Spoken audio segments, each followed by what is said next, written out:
আসসালামু আলাইকুম রহমতুল্লাহি ওবরকাতুহু। সম্মানিত দর্শক, অতি সম্প্রতি বেশ কয়েকজন সাংবাদিকের চাকরি গেছে, ৩ জন সাংবাদিকের ৩টি টেলিভিশন স্টেশন থেকে।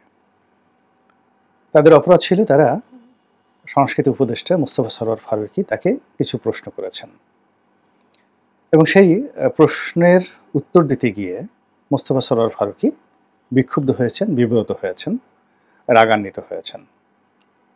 প্রশ্নগুলো সময়ের বিবর্তনে অনেকের কাছে যাকে বলা হয় আপত্তিকর মনে হতে পারে এই সময়টাতে, এবং হওয়াটাই স্বাভাবিক।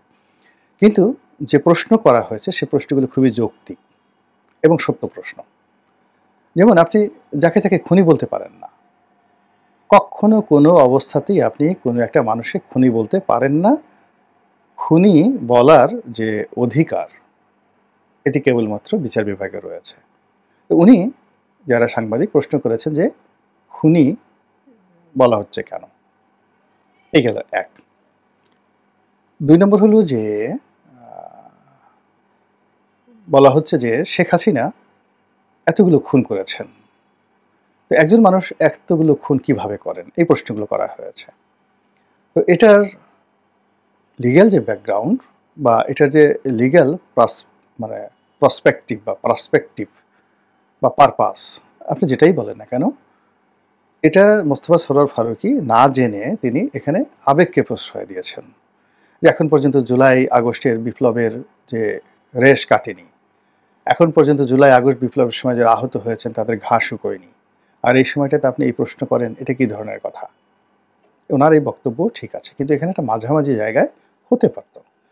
উনি যদি বলতেন যে একই কথা বলতেন, এবং ওনার জায়গাতে যদি আসিফ নজরুল সাহেব থাকতেন, আমার মনে হয় ঠিক এই কথাটাই বলতেন যে ঠিক আছে, আপনি আমাকে বলছেন যে আমি খুনি শেখ হাসিনা বলছি, এবং আপনি সাহস করে সুযোগ পেয়ে আমাকে প্রশ্ন করার সুযোগ পেয়েছেন, আপনাকে ধন্যবাদ এবং আমি কৃতজ্ঞ।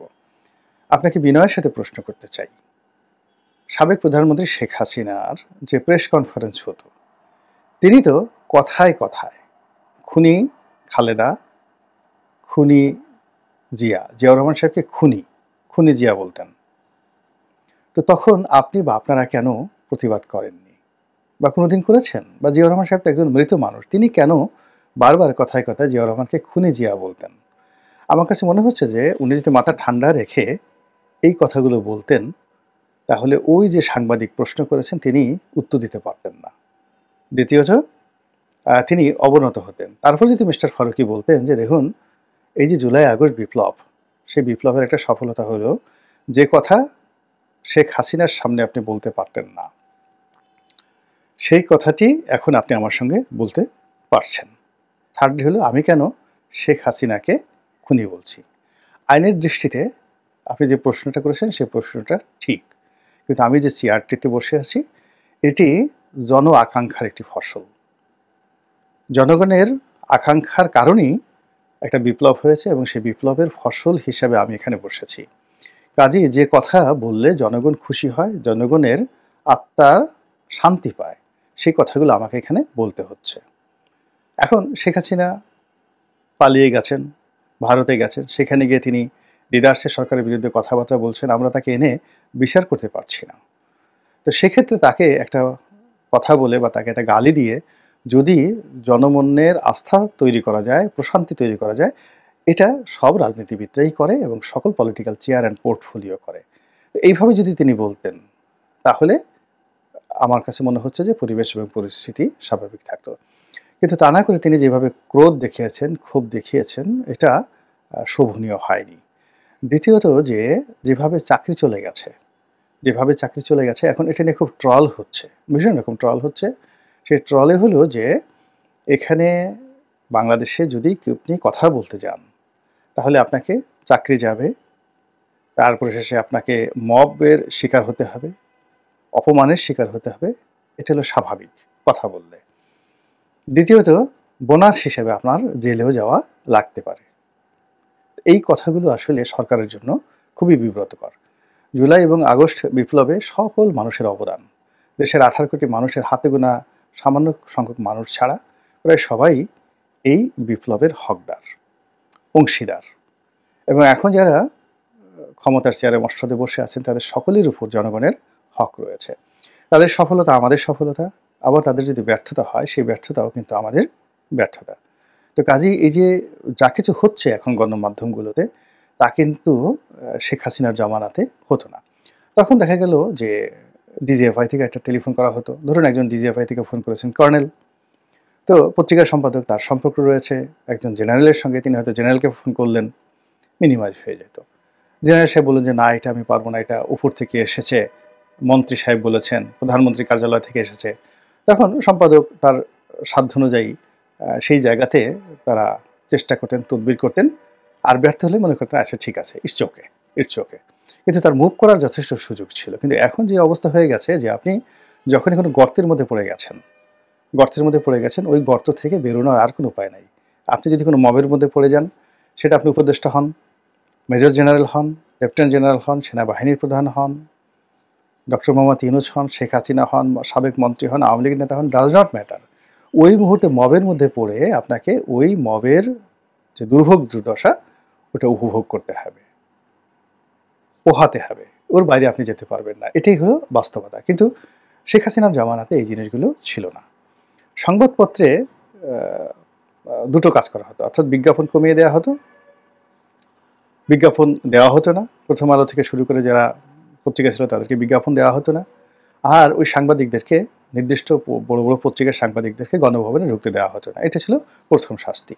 আর টকশোতে অমুকরে নেওয়া যাবে না, অমুকরে নেওয়া যাবে না। কিন্তু আলটিমেটলি এটা যারা ভালো অ্যাঙ্কার যারা রয়েছেন, যেমন তৃতীয় মাত্রা জিল্লুর, তো জিল্লুর সাহেবের ওখানে বহু তদবির গেছে, অমুকের নেওয়া যাবে না, অমুকে নেওয়া যাবে না। কিন্তু তিনি কোনোদিন সেই 111 থেকে শুরু করে 2025 পর্যন্ত, অর্থাৎ 2005 থেকে 2006 পর্যন্ত তাকে যাকে বলা হয় অনেক রিকোয়েস্ট করা হয়েছে এবং তিনি রীতিমতো ধমক দিয়েছেন।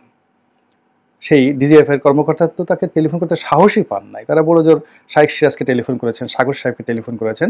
জিল্লুরকে কোনো আওয়ামী লীগের মন্ত্রী, এমপি কিংবা ডিজিএফআই কর্মকর্তা টেলিফোন করতে পেরেছেন, এরকম নজির কেউ বলতে পারবে না। ডিজিএফআই কেউ বলতে পারবে না যে আমি জিল্লুরকে টেলিফোন করে ভয় দেখাচ্ছি। কিন্তু এখন দেখুন সেই জিল্লুর সাহেবের বক্তব্যের মধ্যে দেখেন, এখন সে জামাতকে ভয় পাচ্ছে, এখন সে হরকতুল জিহাদকে ভয় পাচ্ছে, এখন সে সমন্বয়কদেরকে ভয় পাচ্ছে, সরকারকে ভয় পাচ্ছে। এবং তার এই কথাগুলোর মধ্যে কিন্তু আপনি দেখবেন যে সে এখন তার শোতে যে কথাগুলো বলতে পারছে না, সেই কথাগুলো তার ইউটিউব চ্যানেলে এসে বলছে। তো এতেই বোঝা যায় যে সংবাদপত্রের স্বাধীনতা কোন পর্যায়ে রয়ে গেছে। আপনার এই বাংলাদেশে 111-এর পর থেকে এ পর্যন্ত, অর্থাৎ শেখ হাসিনার পুরো জমানাটিতে যদি সবচেয়ে বেশি লড়াই করে থাকে সেটা হলো মানবজমিন। এবং এটাকে ম্যাটেরিয়ালাইজ করার জন্য মতিউর রহমান এবং মানবজমিন, বিশেষ করে 2023 সনটা এবং 2024 সন পুরো সময়টা যে যুদ্ধ করেছেন, একেবারে রীতিমতো উনি তো অসুস্থ হয়ে গেছেন। ওনাকে দীর্ঘদিন লন্ডনে থাকতে হয়েছে, ওনার হার্টের উপর প্রবলেম হয়েছে। তো সেইগুলো করেও তিনি একটা ব্যালেন্স রক্ষা করতে পেরেছেন, তার পত্রিকাটা সুন্দরভাবে চলেছে এবং তিনি স্বাধীনভাবে মত প্রকাশ করতে পেরেছেন। এবং তিনি যে সকল যুগান্তকারী রিপোর্ট তিনি করতেন ওই সময়টাতে, সেই রিপোর্টগুলো তিনি এখন এই সময়টাতে করতে পারছেন না। একই কথা নুরুল কবিরের ক্ষেত্রে প্রযোজ্য। এখন বিশেষ করে ধরেন কতগুলো পত্রিকা, আমি নাম বলবো না, 3-4টা পত্রিকা যাদের ঐতিহ্য ছিল, তারা এখন সরকারের রীতিমতো দালাল এবং সমন্বয়কদের দালালে পরিণত হয়ে গেছে।